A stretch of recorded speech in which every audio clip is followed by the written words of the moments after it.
Hi, boys and girls. Welcome back to the Apocablog.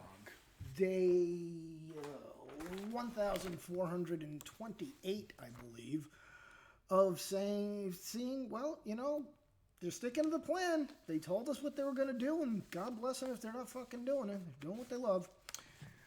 So, the EU is now saying pretty much everything I said last night, but they're saying it out loud, as the left is, want to do. Joe Biden presumed victor of the 2020 presidential election as recorded by mainstream media outlets. And by the way, kids, Joe Biden is not the president-elect. That the media doesn't get to promote him to that position. The Electoral College has to come together and say that. So this is all just bullshit to really piss people off when the lawsuits start coming in. But let's get back to the EU saying the quiet part out loud. So yes, Joe Biden has been cheered on by the EU, which believes he will be diplomatic putty compared to a combative Donald Trump. Jean-Claude Juncker, former European commander, nobody gives a fuck what your job was, conceded Sunday that while nothing will change immediately, that's a lie, by the way. The minute Harris's fat ass hits that fucking chair, the entire thing, everything Trump has done burns, and that's not a good thing. But if Biden does indeed make it to the White House, Biden ain't the one making it, kids. In the longer term, diplomatic life will be easier. Things are going to get a lot easier because Joe Biden understands Europe better than Donald Trump. Not so much. With Biden as president, the EU could expect and welcome a much more predictable, constructive U.S.-EU relationship on trade. Yeah. So basically, we're going to take it in the ass again. Like we did through, let's see, George Herbert Walker Bush, Slick Willie Clinton, Bush 2, and Obama. Just bend it over and just taking the high hard one. And they want us to go right back to that under the fucking potted plant. NATO. Oh, yes, they certainly want us paying for that again. Iran. Yeah. Let's chat about Iran for a second. Because he wants to get back into that Iran nuclear deal.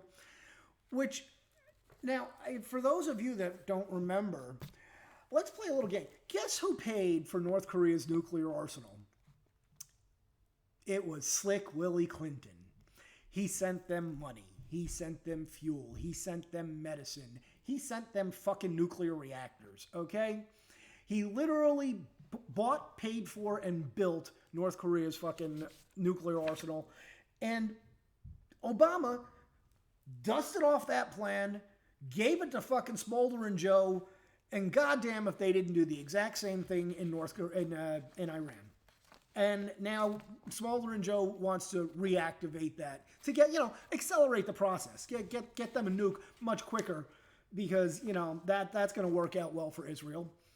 And speaking of Israel, Biden's going to abandon them, and all these peace deals that Trump has arranged with the Middle East are about to fucking evaporate.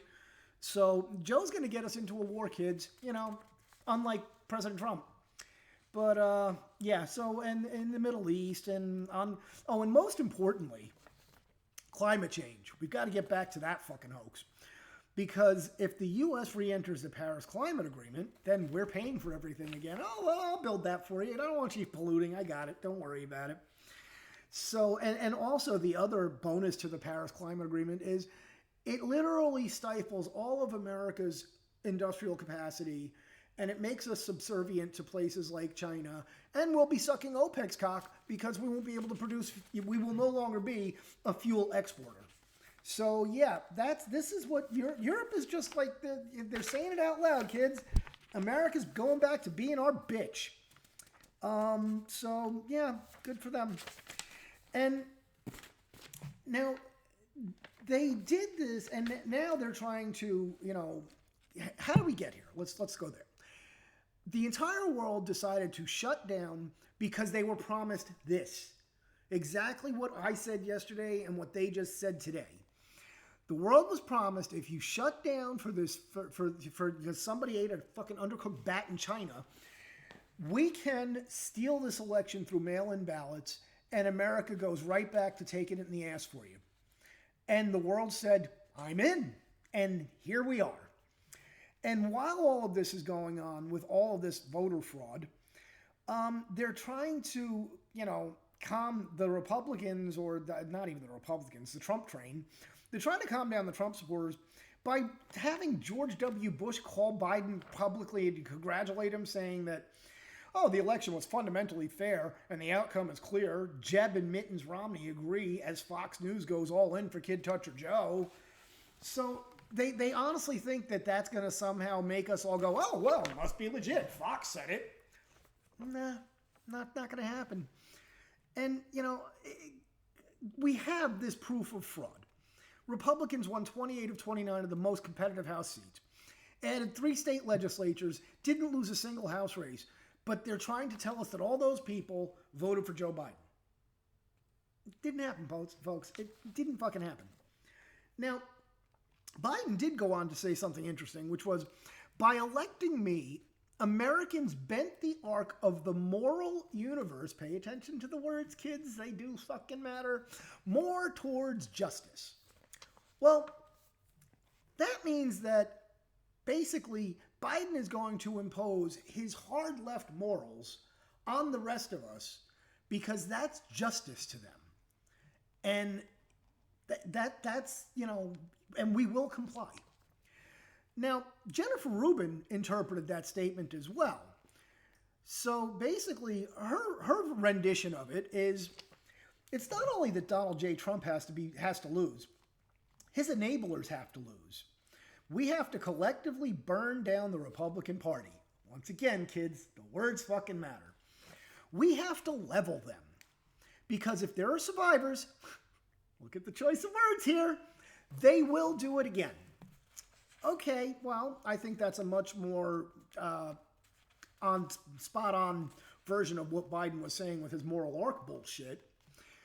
And while Biden went out and called for unity, even Fredo Cuomo said, I don't think so.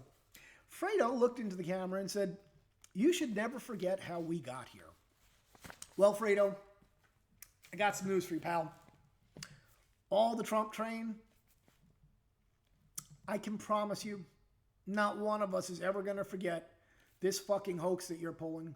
Not one of us is ever going to forget what you've done, what you're doing, what you think of this country, and the anarchy and the sedition that you're trying to pull off, this political coup. I promise you, we're not going to forget, and it's probably not going to end up the way you want it to.